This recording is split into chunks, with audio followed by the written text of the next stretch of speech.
sama-sama membaca Ustaz Al-Fatihah.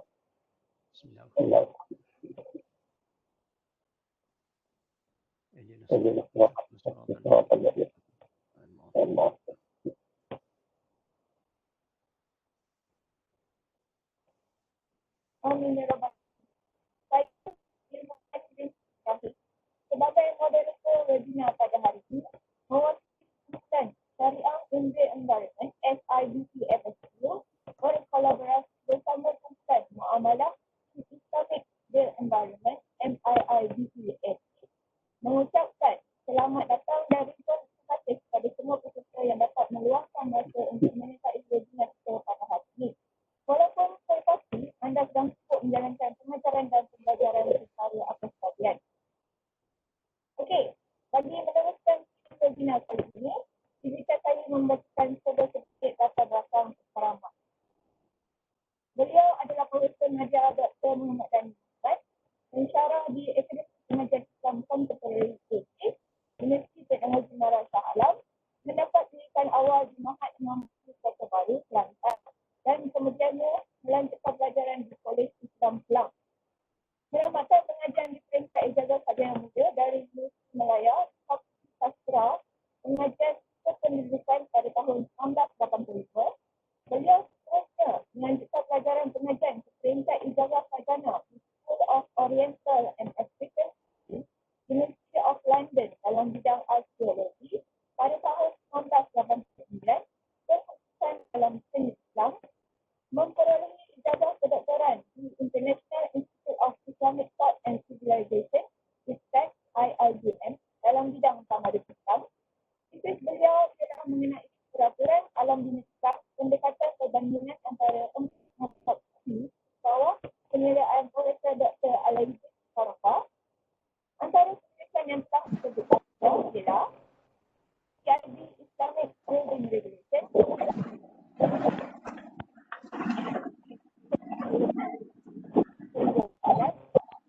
Syariah in the Environment, Tesis 2019, dan Terjemahan Nur Muhammad dan Ibnu Al-Rami, Published Century Tesis by Emergency Press tahun 2017. Tanpa meninggalkan masa, saya menjemput Profesor Nadia Dr. Muhammad Dani Muhammad untuk menyampaikan ceramah beliau yang bertajuk Syariah Alam Dunia. Kita silakan. Okay, Assalamualaikum warahmatullahi taala wabarakatuh.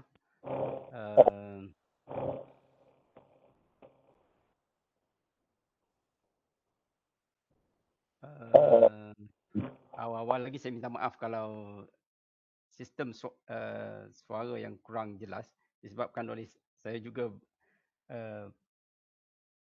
kurang jelas daripada penganjur.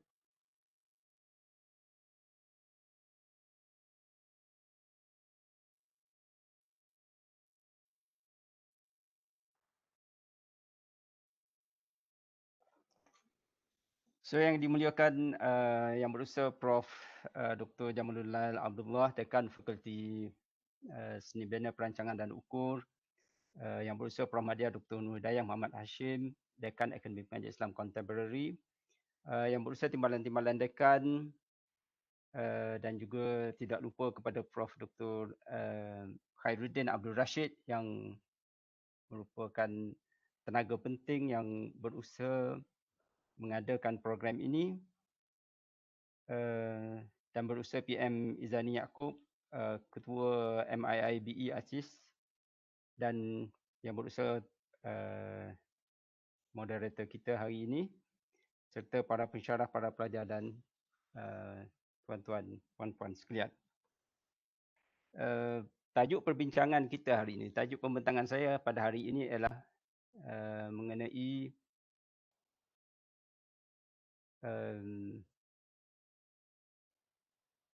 syariah dan juga alam bina, syariah and built environment. Terlebih dahulu saya memperkenalkan pusat pengajian kita, pusat penyelidikan MIIBE secara ringkas, sebagaimana yang dibuat oleh Prof.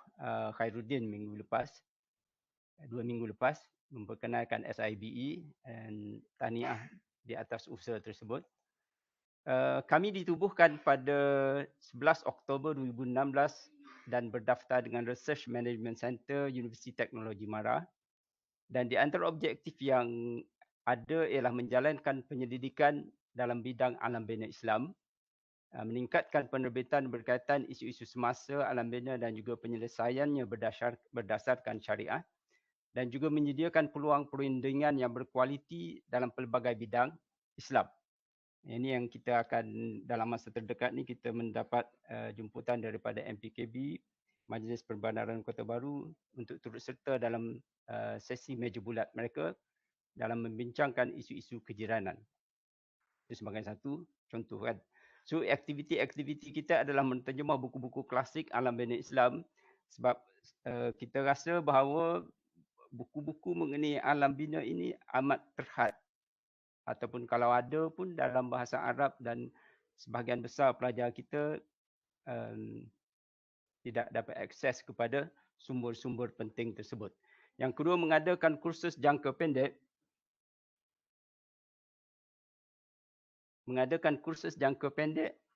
Mengenai fiqh alam bina, and then menjalankan penyelidikan berkaitan Islam dan alam bina.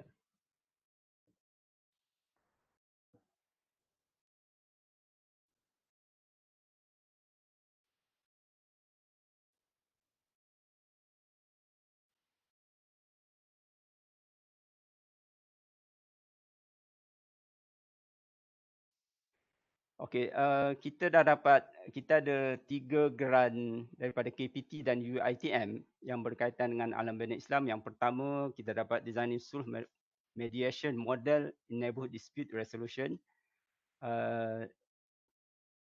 Kajian ni kita jalankan di MPKB, Majlis Pembandaran Kota Baru. Dan yang kedua, pembinaan model patuh syariah etika perundangan Islam dalam kerajaan tempatan. Ini kita melihat akta-akta kerajaan tempatan, 3 akta utama tersebut, dan kita cuba integrasikan dia dengan nilai-nilai Islam. Dan yang ketiga, penilaian semula peraturan alam bina Islam terhadap pengurusan bandar kontemporari. Kajian di MPKB BRI. Kajian ini kita lakukan disebabkan oleh MPKB BRI, dia telah establish sebagai bandaraya Islam. So kita akan lihat apa-apa sumbangan yang dapat kita berikan dari sudut syariah, disebabkan oleh penekanan mereka sekarang ni more on alam bina luaran, fizikal. Jadi kita cuba terapkan nilai-nilai syariah yang ada dalam fiqh alam bina. Okey, bila kita membincangkan mengenai alam bina dalam Islam, perkara yang disebut ataupun istilah yang kita gunakan adalah konsep imarah. Okey, konsep ini disebut di dalam Al-Quran,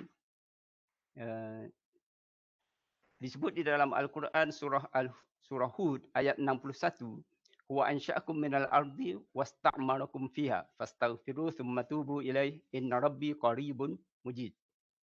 Dialah Tuhan yang menjadikan kamu dari bahan-bahan bumi serta menghendaki kamu memakmurkannya.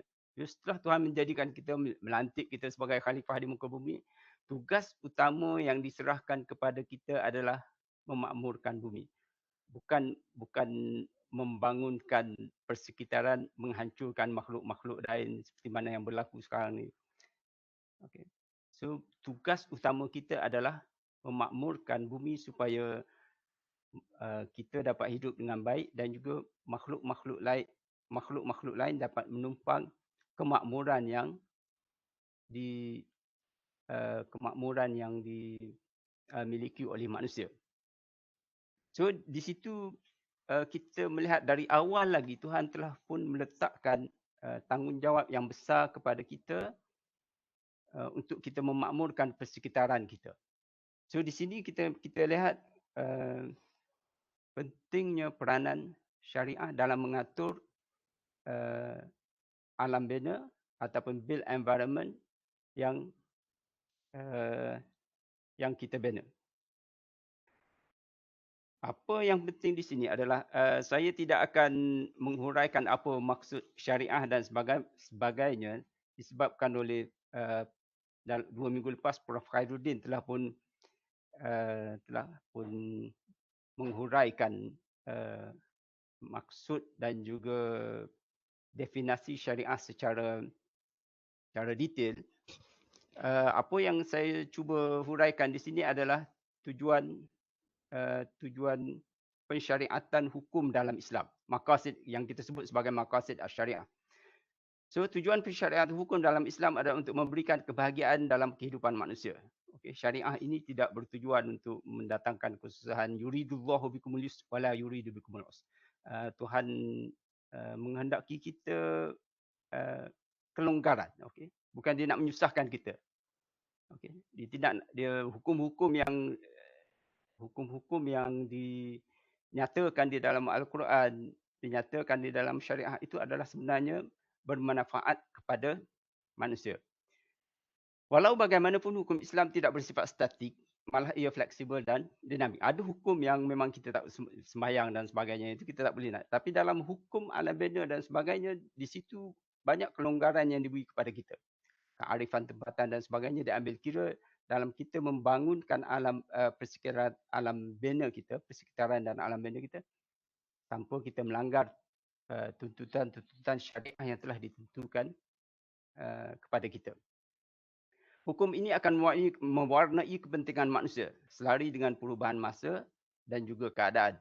Kalau dahulu mereka tidak mempunyai teknologi yang sophisticated untuk meruntuhkan bukit dan sebagainya, hari ini kita mempunyai teknologi yang sophisticated hingga kita dapat membina jalan raya dan sebagainya, merentasi bukit, laut dan sebagainya. Tetapi apakah pembangunan yang kita lakukan itu kosnya terhadap alam sekitar dan apakah kita mengambil kira kelestarian untuk generasi yang akan datang kan. So secara ringkasnya objektif syariah adalah untuk memelihara kemaslahatan manusia dengan menyediakan ruang manfaat kebaikan kepada mereka dan mengangkat segala bentuk kemudaratan. Perkara ni dijelaskan oleh Ibn Abdun. Ibn Abdun semasa dia menulis satu buku mengenai pengurusan bandar, apabila dia menyentuh mengenai architecture, dia menyebut bahawa amal bunyan fahiyal aknan. Adapun bangunan binaan ini ia adalah tempat di mana ruh dan badan kita mendapat perlindungan. Okey, dia menyebut dua-dua unsur, ruh dan juga badan kan. So ia hendaklah diperbaiki. Tahsin dan hifz ni kita perelokkan dia dan kita menjaga dia daripada segala unsur kemusnahan. Okey, bila kita balik kepada istilah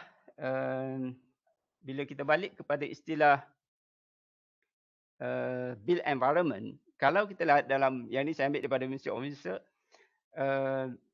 apa yang kita nampak di situ adalah term built environment merujuk kepada surrounding yang dibentuk oleh manusia untuk manusia dan juga digunakan oleh manusia kan.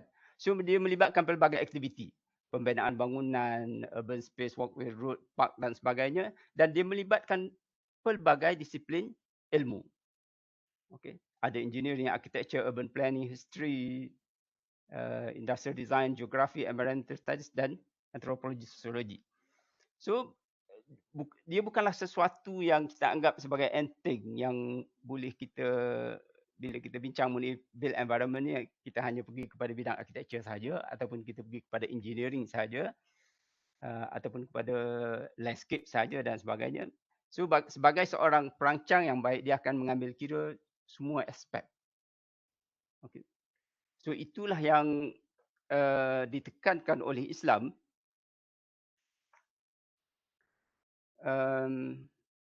apabila Tuhan memberikan panduan kepada kita apabila dalam kegiatan seharian kita, disebut di dalam Al-Quran surah Ali Imran, duribat alaihimuz zillatu aynama thuqifu illa bihablim minallahi wa hablim minan nas. Manusia ni akan ditimpa kehinaan di mana saja mereka berada kecuali mereka berpegang kepada tali Allah. Okey, dan juga tali perjanjian sesama manusia kan. So dalam kita membina persekitaran kita, kita harus mengambil kira hubungan kita dengan Allah, hubungan kita dengan manusia, dan dalam ayat yang lain dia juga mengarahkan kita untuk mengambil kira hubungan kita dengan persekitaran, terutamanya dalam hadis-hadis, banyak hadis-hadis yang membincangkan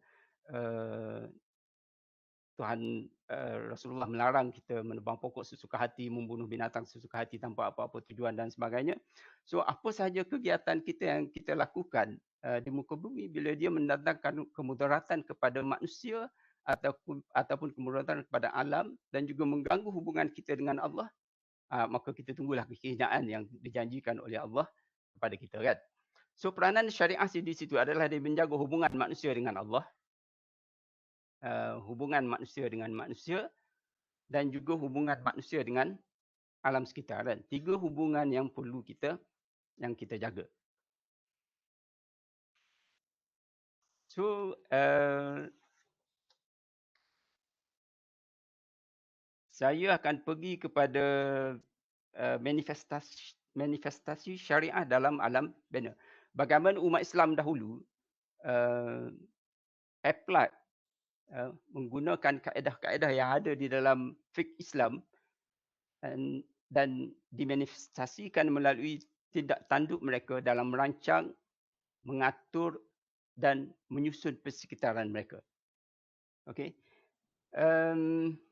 Dalam khazanah keilmuan Islam terdapat 3 bentuk penulisan ataupun buku yang berkaitan dengan alam bina. Okey. Yang pertama yang berbentuk karya falsafah ataupun governance. Okey. And then yang kedua berbentuk karya teknikal dan juga biografi. Dan yang ketiga berbentuk karya hukum. Okey.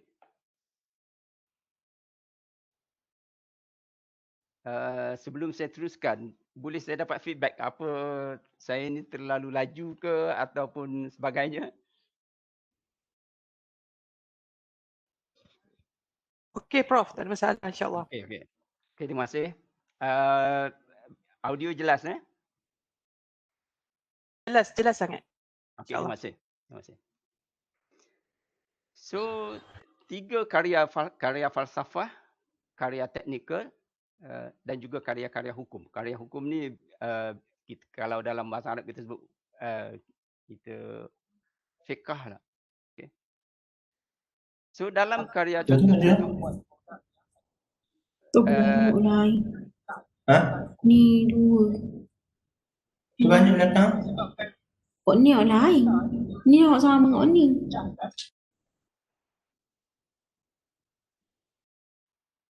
Okey, yang pertama tadi adalah karya-karya berbentuk falsafah atau governance. Kita ada buku Suluk Al-Malik fi Tadbir Al-Mamalik, The Manners of the King in the Management of Kingdom. Buku ni ditulis oleh Syahabuddin Ahmad bin Muhammad bin Abi Ar-Rabi'. Okey. Beliau merupakan seorang penasihat kepada raja pada masa tersebut. So dalam buku ni diceritakan bagaimana pemilihan tapak untuk membina bandar dan sebagainya, dan dia menggalakkan raja-raja ataupun pemerintah ataupun khalifah membangunkan galakan kepada pembangunan penempatan baru. Disebabkan oleh bila nak bangunkan penempatan baru ni dia terpaksa invest untuk infrastruktur dan sebagainya, dan unsur tersebut hanya dapat dilakukan oleh pemerintah saja yang mempunyai kemampuan dari segi keuangan dan sebagainya. Okey, yang kedua mukaddimah. Saya rasa semua orang tahu buku mukaddimah Ibn Khaldun.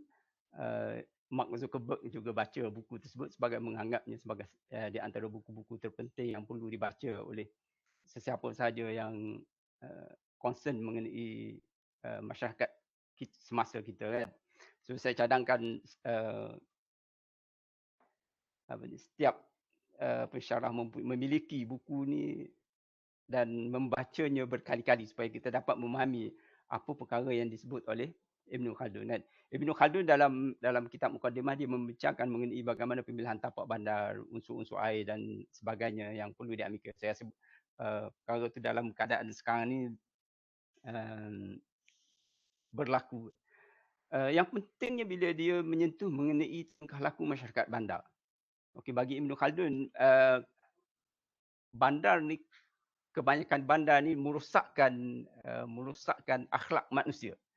So beliau menekankan bila dia membincangkan mengenai tingkah laku dan sebagainya, dia menekankan bahawa pentingnya undang-undang agama itu digunakan untuk mengatur manusia. Bukan undang-undang sekular dan sebagainya, undang-undang buatan manusia dan sebagainya, disebabkan oleh beliau mengatakan bahawa bila manusia ni disusun atur oleh agama, perkara tersebut datang daripada internal mereka sendiri. Contohnya mereka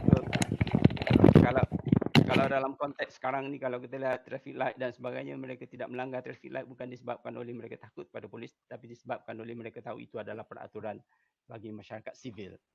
Mereka tidak meludah tak tentu hala, tidak membuang sampah dan sebagainya, tidak membuang sampah bahan bahaya ke dalam sungai dan sebagainya, bukan disebabkan oleh mereka takut kepada benda yang berjumlah berjuta-juta, tetapi disebabkan oleh mereka menghormati unsur-unsur lain yang memerlukan sumber asli tersebut. Okey, yang ketiga adalah Ahkam As-Sultaniyah yang dikarang oleh Al-Mawardi. Disebabkan oleh Al-Mawardi ini adalah beliau seorang pentadbir dan juga seorang faqih yang mahir dalam undang-undang Islam. Beliau menyentuh dua-dua aspek. Beliau menyentuh mengenai aspek pembangunan penempatan baru dan juga beliau menyentuh mengenai hukum-hukum yang berkaitan dengan land development ataupun pembangunan hartanah. Dia ada satu karya yang lain lagi, Al-Hawi lil Fatawi, kitab Al-Hawi, di mana di dalam kitab tersebut beliau menghuraikan hukum-hukum mengenai alam bina ni secara lebih detail.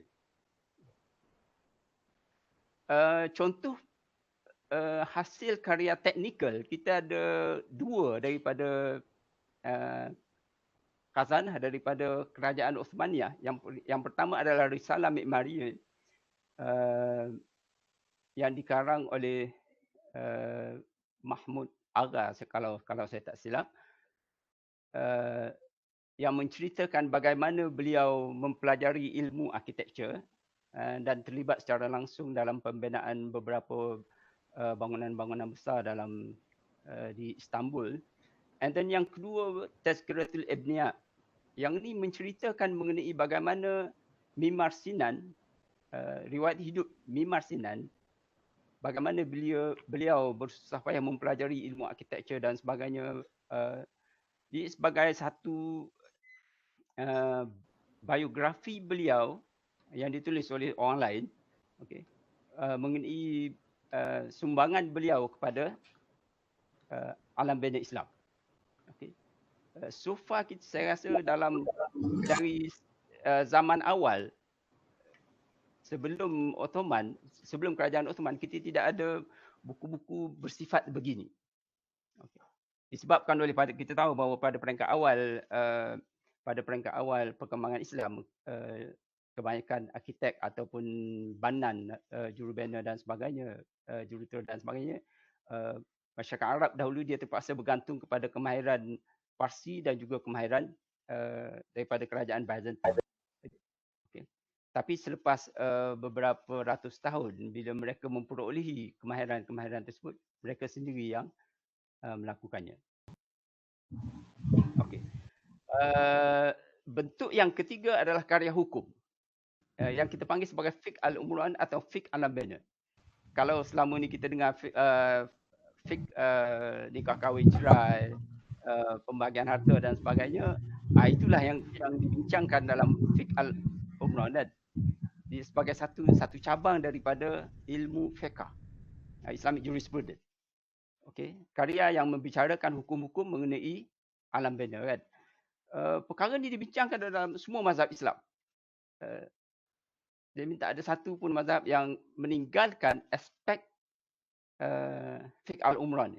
Okey, bila dia bincang bandar saja, dia melihat bandar itu sebagai sumber di mana manusia akan cepat bergaduh dan sebagainya, banyak isu yang timbul. So bagaimana untuk menyelesaikan masalah-masalah yang timbul dalam persekitaran mereka.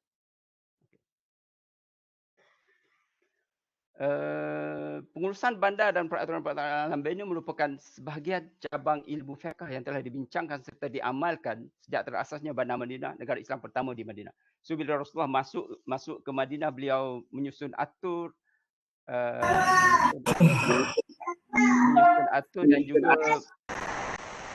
menyusun atur dan juga menentukan hak dan juga tanggungjawab setiap individu terhadap persekitaran mereka.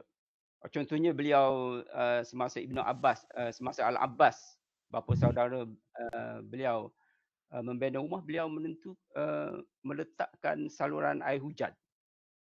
Okey. Setiap rumah harus mempunyai laluan air untuk keluar kan, saluran air hujan dan juga sistem peparitan. So perkara tersebut diikuti oleh para sahabat dan bila mereka membina bandar-bandar yang lebih besar, penempatan-penempatan yang lebih besar, jadi fiqh alam bina ini berkembang. Okey. So kita dalam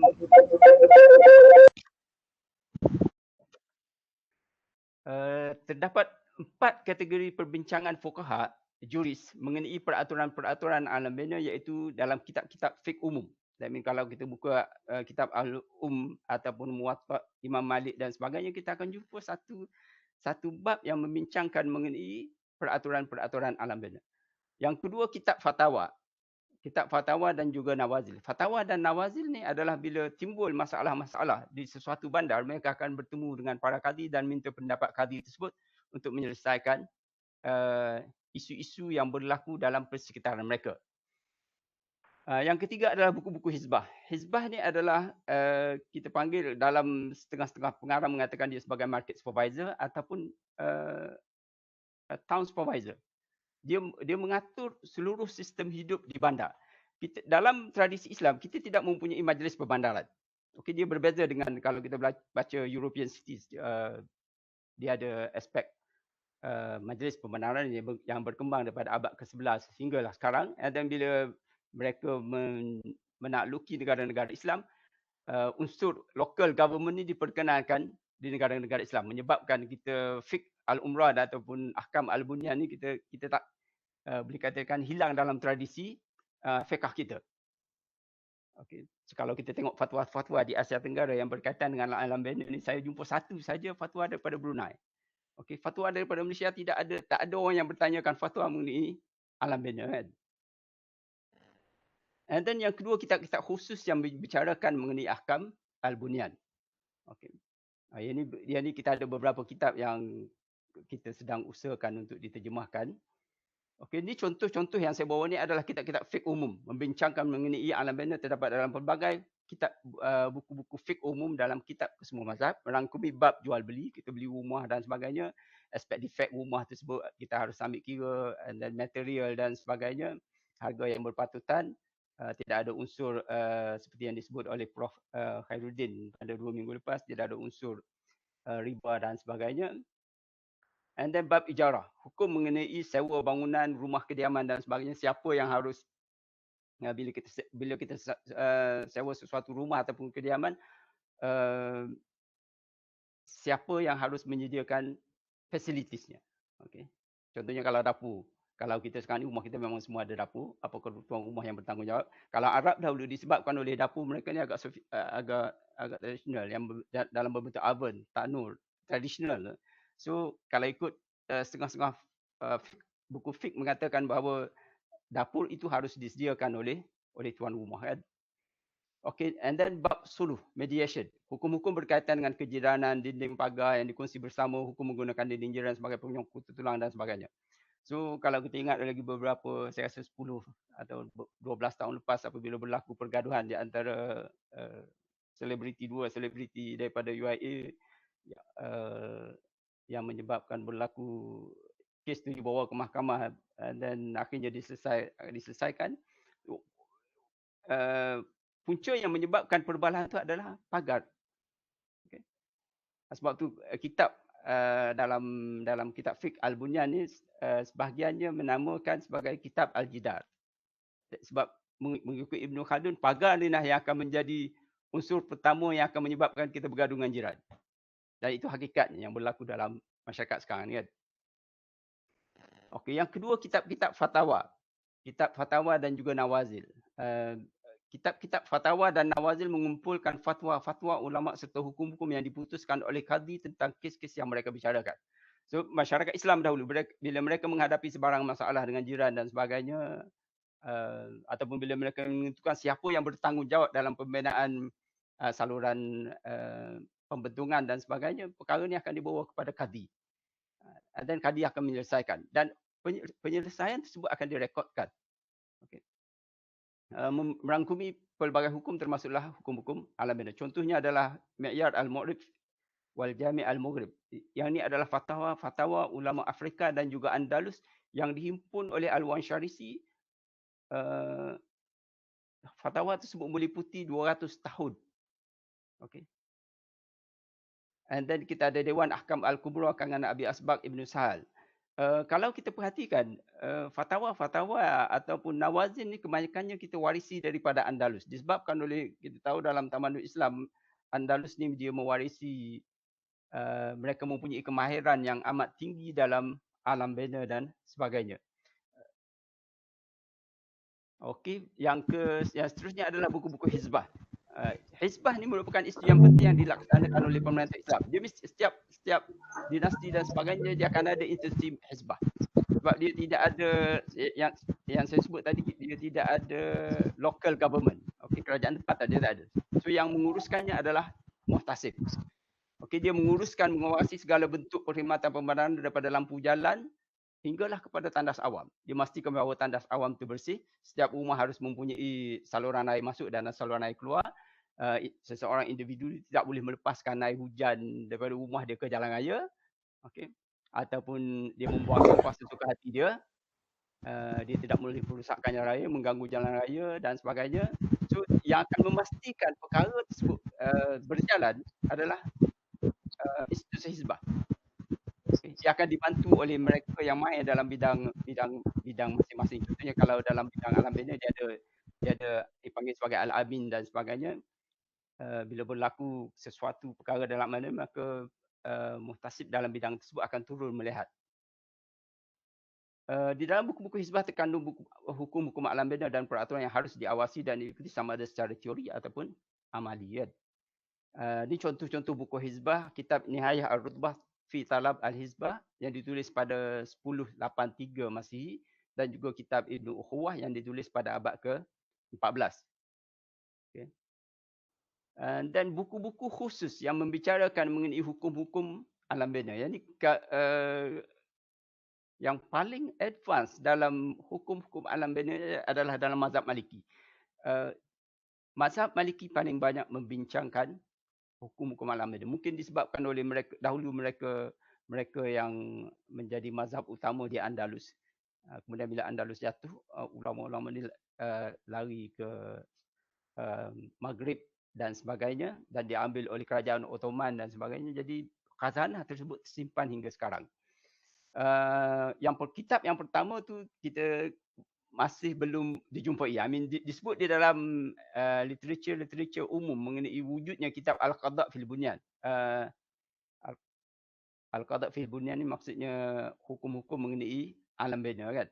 Tapi kita ada buku yang lebih detail yang dikarang kemudiannya oleh Muallim Muhammad bin Ibnu Ibrahim Al-Lakhmi. Muallim Muhammad bin Ibrahim Al-Lakhmi. Dia contemporary dengan Ibn Khaldun ni, berasal daripada Tunis dan buku ni ditulis di Tunisia sekarang ni, dengan lebih dikenal dengan panggilan Ibn Ar-Rami. Merupakan kitab yang paling lengkap membicarakan mengenai hukum alam bina. Buku ni saya telah terjemahkan daripada bahasa Arab ke bahasa Inggeris dan ada di pasaran. And then yang kedua adalah kitab Al-Jidar. Di karangan Isa bin Dinar. Dia lebih awal daripada kitab I'lan, tetapi disebabkan oleh dia tidak selengkap kitab Al-I'lan, jadi kitab ni kita sedang usahakan untuk diterjemahkan oleh Ustazah Sharifah Fadilawati, insya-Allah, sebahagian daripada tesis PhD dia. Dan kita akan cuba terbitkan dalam masa setahun ni. And then kitab-kitab karya khusus yang membicarakan ahkam al-bunyan daripada mazhab Hanafi. Kita tahu mazhab Hanafi ni adalah mazhab yang menjadi aliran pegangan utama kerajaan Uthmaniyah Turki dan juga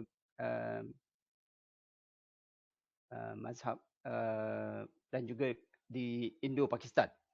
So kita ada kitab kesusunan Al-Qadhi Muhammad bin Ahmad bin Ibrahim yang merupakan Qadhi Algeria.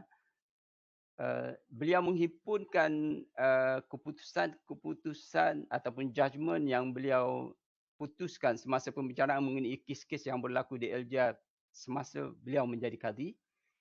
Dan buku ini dijadikan rujukan oleh para qadi dalam menyelesaikan masalah berkaitan dengan alam bina pada masa tersebut. Dan kita ada majalah Ahkam Al-Adliyah yang dikodifikasikan. Okey, buku ni ada sekarang di perpustakaan dan juga diterjemahkan ke bahasa Inggeris dan sebagainya.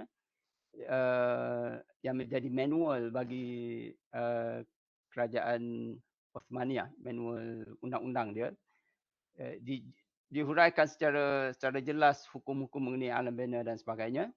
And then kitab Al-Hitan, kitab ni agak ringkas, membincangkan beberapa permasalahan mengenai hukum dinding dan persempadanan, pengaliran air, jalan raya, Finak ni adalah reserve tanah simpanan jalan raya tu kan. Ulama-ulama dahulu dia cukup berhati-hati bila reserve jalan ni. Kita sekarang ni kebanyakannya kita cuai. Kalau kita lihat dalam fiqh, dia melarang kita membuka gerai di tepi jalan. Reserve kita dilarang menggunakan reserve jalan disebabkan oleh dia akan membahayakan lalu lintas kan. So kalau hukum tersebut diguna pakai pada zaman dahulu di mana kenderaan utama mereka adalah keldai dan sebagainya, keldai unta, kuda dan sebagainya. Keadaan sekarang ni saya rasa lebih lagi mendesak untuk kita meninggalkan reserve jalan tu kosong tanpa apa-apa gerai dan sebagainya kan. Kitab yang seterusnya adalah kitab Al-Qismah wa Usul Ardin. Kitab ni agak menarik disebabkan oleh dia ditulis di sebuah pulau di luar pantai Tunis, Jerba. Okay. Ditulis oleh ulama-ulama daripada Jerba dan dia daripada mazhab Ibadi. Kalau siapa-siapa yang pernah sampai ke Oman bermazhab Ibadi, okay, dia agak dari segi hukum fiqh dia agak berbeza dengan ahli sunnah kan. So buku ni merupakan di antara isu yang dibincangkan adalah mengenai pembahagian harta qismah. Qismah ni bila meninggal dan sebagainya, so macam mana kita nak bahagikan harta jaringan jalan raya, okey, penempatan, manazil, bentuk-bentuk penempatan, okey, ada banglonya, ada rumahnya, ada teras dan sebagainya. Kelestarian bekalan air disebabkan oleh mereka tinggal di kawasan Afrika yang menghadapi masalah air yang begitu serius. Jadi kelestarian bekalan air itu dia bincang secara serius. Okey, kita boleh mewarisi contohnya di antara perkara-perkara yang dibincangkan adalah mengenai air hujan, rooftop. Air hujan yang jatuh atas bumbung itu kan, rooftop water. Air tersebut boleh diwarisi.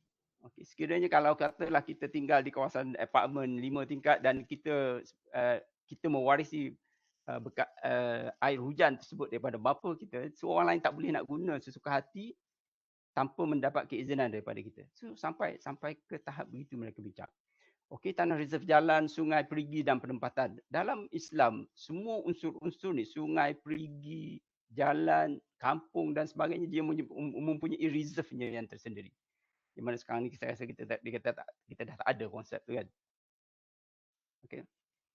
And then dalam mazhab Hambali, kita belum ada buku-buku yang membincang, belum ditemui ke macam mana buku-buku yang membincangkan mengenai alam bina secara khusus. Tapi bila kita buka kitab-kitab fiqh umum mereka, okay, contohnya Al-Mughni, Al-Mughni ataupun Majmu' Fatawa Ibnu Taimiyah, mereka membincangkan permasalahan alam bina ni secara serius. Bahkan dalam satu fatwa Ibnu Taimiyah, dia mengatakan bahawa isu-isu kejiranan ni adalah salah satu daripada maqasid syariah. So dia harus diselesaikan secara baik, okay, dan cepat. Kalau tidak, perkara tersebut akan, bila berlarutan, dia akan menyebabkan pergaduhan di antara jiran, yang mana itu adalah sesuatu bertentangan dengan semangat kejiranan yang ada dalam Islam, kan. Dalam mazhab Syafi'i, kita ada, selain daripada kitab-kitab fiqh umum dalam mazhab Syafi'i, kita ada kitab dalam yang ditulis oleh Imam Jalaluddin As-Sayuti, Imam Haramain, abad ke-16. Okay. Dalam bab mengenai Ihya al-Mawad, dia membicarakan mengenai masalah pembinaan jalan raya dan sebagainya. Sultan pada masa tersebut ingin membesarkan jalan raya dan terpaksa meruntuhkan bangunan dan sebagainya, tanah perkuburan. So beliau mengeluarkan fatwanya membenarkan perkara tersebut dilakukan demi kepentingan awam, kan. Dan kita ada yang terakhir ni adalah manuskrip yang dikarang oleh Muhammad bin Abdul Rahman Al-Misri Al-Maqdisi, apabila Sultan meminta kepada pandangan daripada beliau mengenai susun atur jalan di Kahirah pada masa tersebut. So beliau mengarang kitab ni berasaskan kepada 4 mazhab utama yang berkaitan dengan jalan, kan. So apa yang saya bawa tadi adalah mengenai isu-isu utama yang dibincangkan oleh fiqh Islam. Dalam pembentangan Prof Khairuddin 2 minggu lepas, beliau menyebut mengenai silibus untuk pelajar-pelajar FSPU kalau berkaitan dengan alam bina, kan. Saya ambil silibus ni daripada Universiti Ummul Qura, kuliah undang-undang dia. Al-Fiqh, Undang-Undang Islam untuk Arkitek. Okay. So College of Judicial Studies and Regulation. Saya rasa subjek ni diperkenalkan untuk 3 jam. 3 jam untuk satu semester, kan.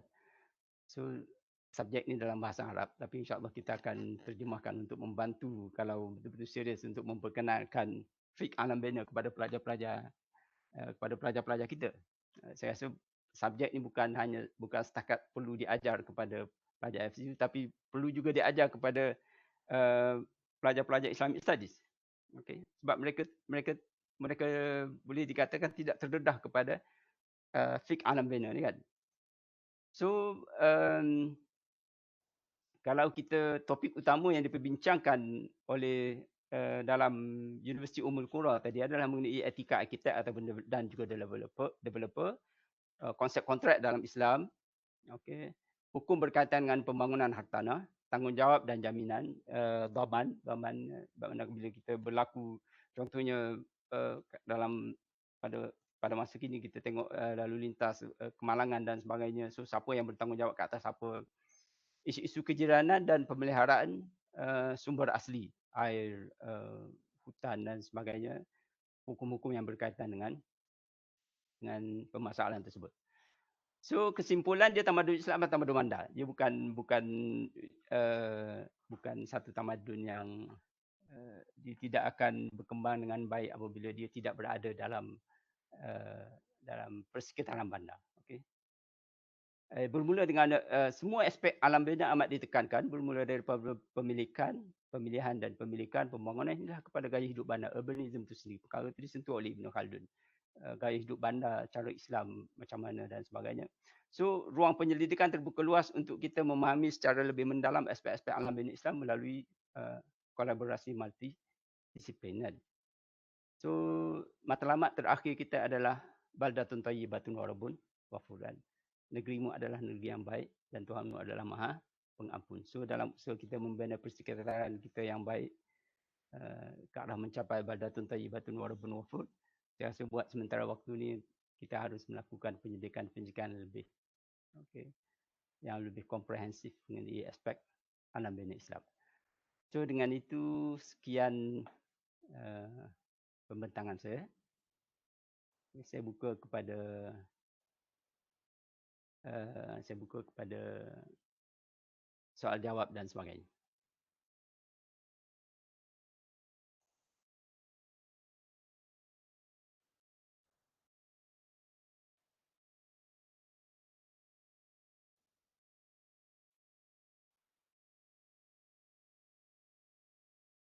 Okey. Kalau ada soal dan sebagainya, silakan.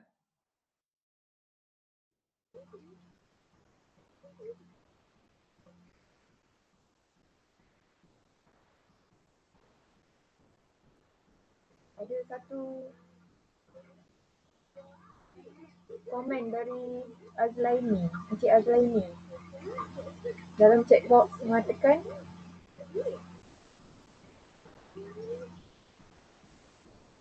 Masya Allah, satu perkongsian ilmu yang amat menarik. Lebih menarik dari apa yang saya katakan. Saya amat berminat untuk mencari tajuk buku-buku yang dikemukakan. Mohon jasa baik dari Dr. Sedani, kongsikan rakaman sesi ini untuk rujukannya dan Allah. Okey, insya-Allah saya untuk sesi saya hanya memperkenalkan sumber-sumber utama rujukan alam bina. Sebab selepas ni kita ada lagi sesi-sesi yang akan dibawa oleh contohnya oleh PM Izani mengenai kontrak dalam Islam, PM Dr. Nurul mengenai mediation in Islamic Built Environment, Ustazah Sharifah Fadilawati mengenai dia akan membincangkan dengan kita secara detail kitab Al-Jidar. Okey. Dan insya-Allah selepas ni kita akan ada lagi sesi-sesi yang akan kita kongsi bersama. Okey, itu.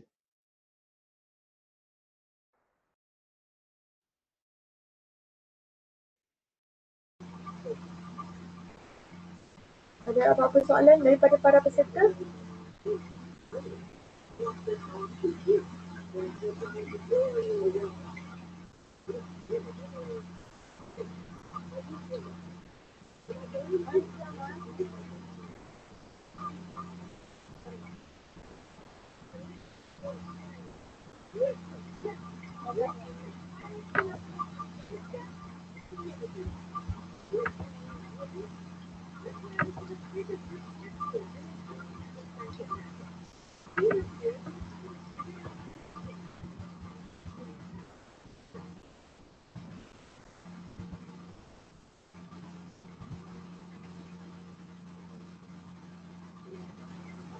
Okey, daripada chat box pun semua mengatakan a very good insight. Thank you doktor, thank you. Sangat menarik. Terima kasih. Mohon dikongsikan rakaman. Okey, insya-Allah kami akan kongsikan rakaman. Ilmu yang sangat jarang diperolehi. Okay, dalam chat box juga saya ada sertakan the attendance form. Okay. Jadi para peserta boleh isi attendance form tu sebagai jam latihan.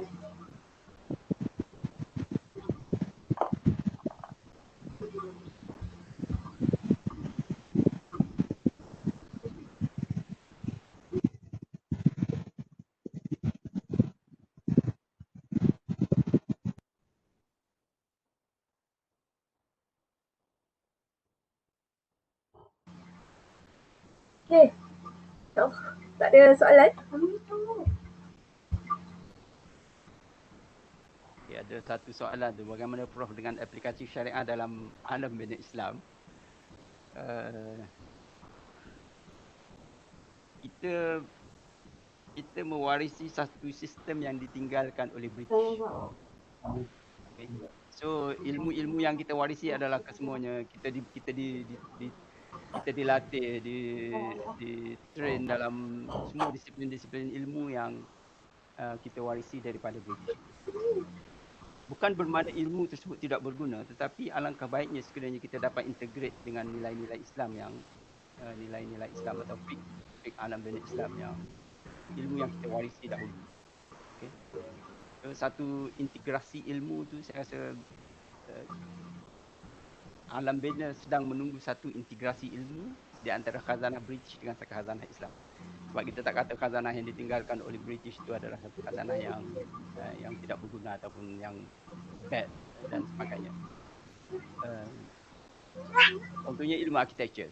Dalam Islam, ilmu-ilmu yang dimiliki oleh manusia, dia Islam meraihkan. Okey, dia tak kata semua bila dia datang tu dia tukar semua perkara. Tak. Bila Islam naik, awalnya kita masih menggunakan dinar Greek dan dinar Rom. Okay. Beberapa ratus tahun kemudian barulah kita tukar kepada dinar Yaman. Benda tu adalah ilmu ataupun kearifan tempatan, ilmu akal. Okay. Islam meraihkannya. Okay. Tapi bila sampai kepada sistem nilai yang tadi tu, hubungan kita dengan Allah, dengan alam sekitar dan sebagainya, yang itu kita kena balik kepada syariat. Kita tak boleh lagi membiarkan sungai kita dicemari dengan pelbagai unsur industri, kan. Ibn Rushd telah sebut pada abad zaman dia kata kalau seseorang tu letak tandas, membina tandas di dalam sungai, perkara tersebut hendaklah ditegah. Menjadi tanggungjawab sesiapa yang melihat perbuatan tersebut untuk mencegahnya. Itu tandas. Yang kita buang sekarang ni bukan tandas. Okay. Bukan air tandas dan sebagainya. Yang kita buang dalam sungai sekarang menyebabkan ikan dan sebagainya suffer, bahan industri. Okay. So siapa yang akan bertanggungjawab? Okay. So itu nilai yang harus kita terap dalam masyarakat. Kita merakyatkan nilai-nilai fiqh alam bina dalam masyarakat, supaya mereka merasakan bahawa mencemarkan sungai itu adalah satu larangan yang wujud dalam agama. Ataupun mencemar alam sekitar, membuang sampah merata, mengganggu jiran. Okay. Itu nilai-nilai yang ditekankan oleh Islam. Okey, itu saja jawapan dari saya. Untuk soalan seterusnya ada dari Nur Azlinda Muhammad Sabli. Doktor, boleh tak bagi contoh perkara-perkara yang perlu dipikirkan dari segi syariah sebelum kita buat development?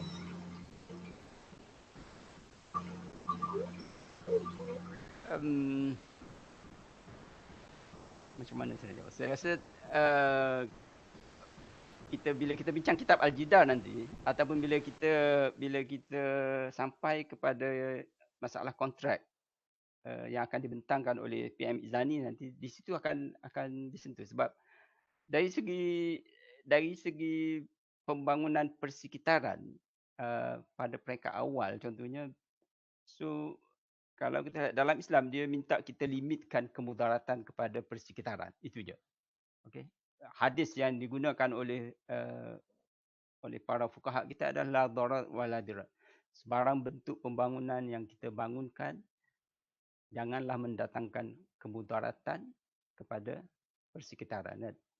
So kita seboleh mungkin kita cuba limitkan kerosakan kepada alam sekitar apabila kita membangunkan sesuatu penempatan ataupun apartmen dan sebagainya.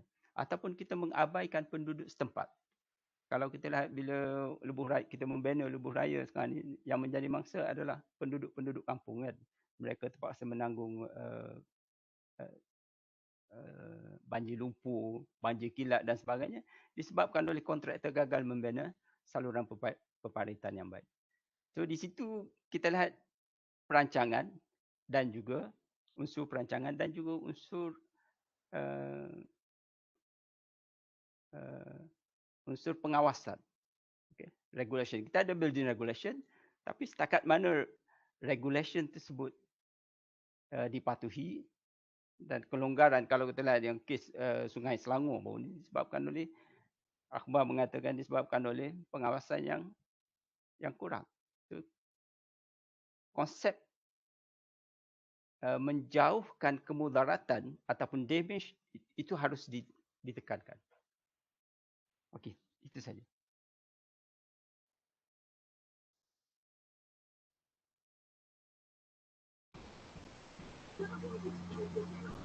Okey, dari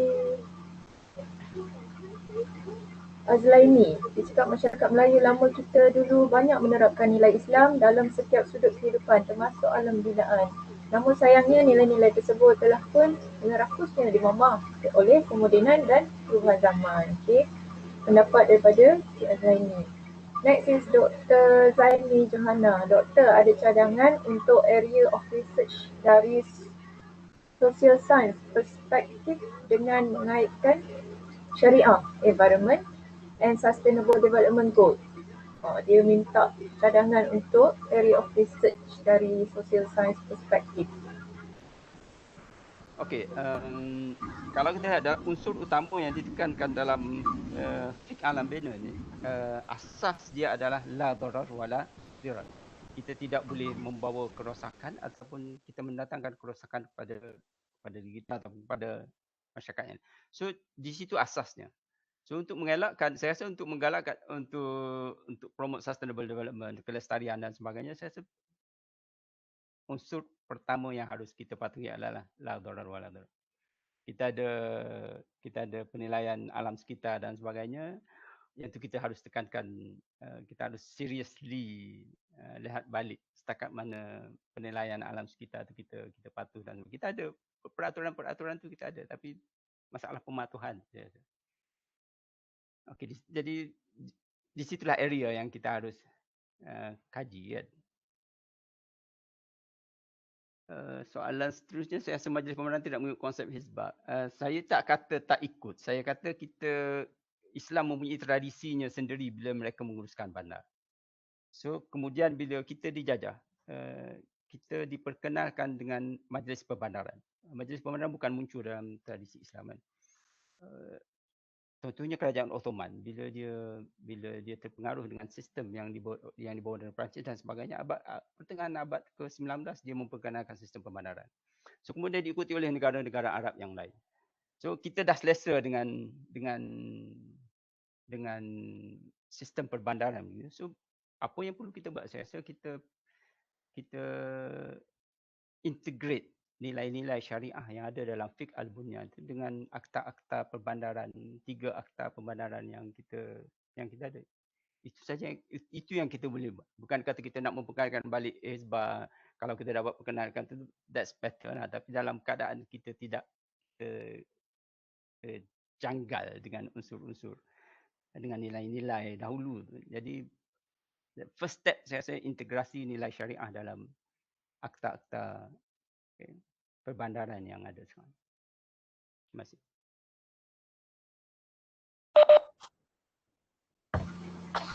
Ada lagi soalan? Silakan. Assalamualaikum, saya Ashraf Zaki daripada ASIS. Soalan saya kepada Prof. Dr. Dani berkaitan dengan perbincangan dalam alam bina ni, ada tak perbincangan yang melibatkan wakaf?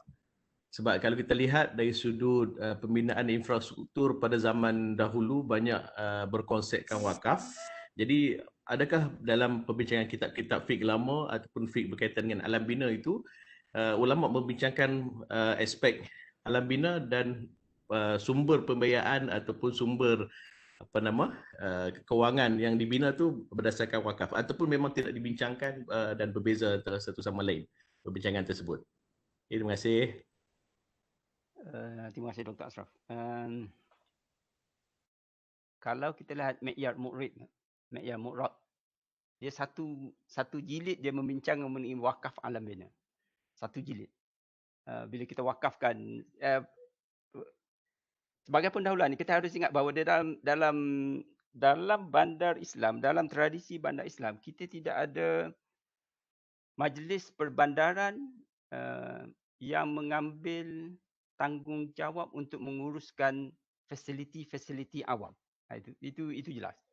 Okay. Kalau kita lihat dalam bandar-bandar Europe, dia ada unsur municipal, kerajaan-kerajaan tempatan yang menguruskan dalam setiap bandar, yang menguruskan daripada abad ke-12 lagi benda itu berlaku. Tapi dalam Islam tidak berlaku begitu. So, apa yang berlaku dalam Islam adalah mereka menggunakan institusi wakaf. Bila jalan raya, saya ambil saya petikan daripada kitab Al-Ilan, bila jalan raya rosak, diberitahu kepada qadi, diberitahu kepada pemerintah untuk membaiki jalan tersebut. Qadi Jamaah pada masa tersebut, Qadi Jamaah Tunis pada masa tersebut, dia panggil orang kaya di bandar tersebut, and then dia galakkan mereka untuk wakaf untuk membaiki jalan. Okay. So wakaflah yang membangunkan ataupun yang menawarkan perkhidmatan perbandaran dalam bandar Islam. Okey. Bukan kata tak ada. Tapi wakaflah yang bertanggungjawab menyelesaikan isu-isu mengenai public facilities dalam bandar Islam. Sebab tu bila Greek menakluki mengambil balik kepulauan Cyprus dan sebagainya daripada kerajaan Turki, apa pertama yang mereka buat adalah mereka memasukkan institusi wakaf. Disebabkan oleh 80% daripada bangunan yang ada di Cyprus pada masa tersebut adalah bangunan wakaf. Dia tak nak buat apa. So apa yang dia buat, dia masukkan dahulu and then barulah dia redevelop. Itu yang berlaku dalam bandar Islam. Okey, menjawab persoalan atau tidak? Jawab. Sangat menarik fakta tu, Prof. Boleh kita kena buat satu tim untuk research alam bina dan juga wakaf sebenarnya. Okey, terima kasih. Terima kasih, Prof.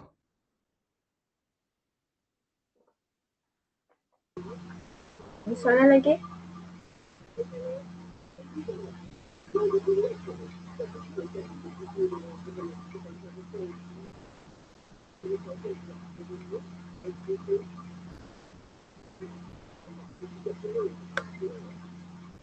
Okey, kalau tak ada?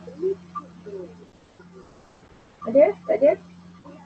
Okey, kalau tak ada, saya minta semua peserta dapat mengisi borang kehadiran, termasuk juga dengan Dr. Dani untuk isi borang kehadiran Terima tersebut. kasih, insyaAllah. Okey, majlis mengucapkan ribuan terima kasih kepada penceramah kita, Profesor Madya Dr. Muhammad Dani Muhammad yang sudi hadir dan meluangkan masa bagi menyampaikan ceramah sebentar tadi. Okey, semoga perkongsian ilmu selama 1 jam ni dapat memberi manfaat kepada kita semua. Okey, kita akhiri webinar siri kali ini dengan tasbih kafarah dan surah Al-Asr. Subhanakallah. Terima kasih semua. Okay, terima kasih.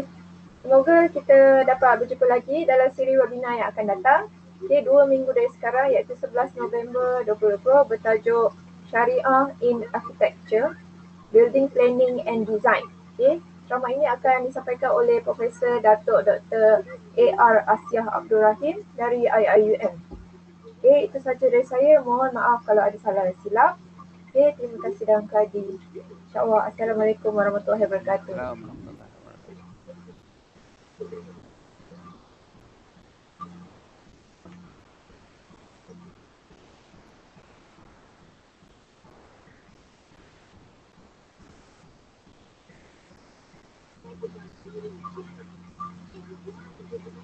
Ami, sini Ami.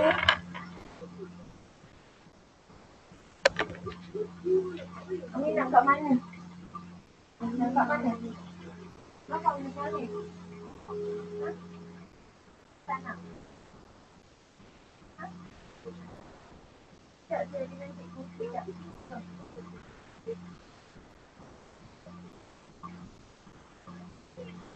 Ha? Tak nak. Besok nak. Okey? Ha? Saya?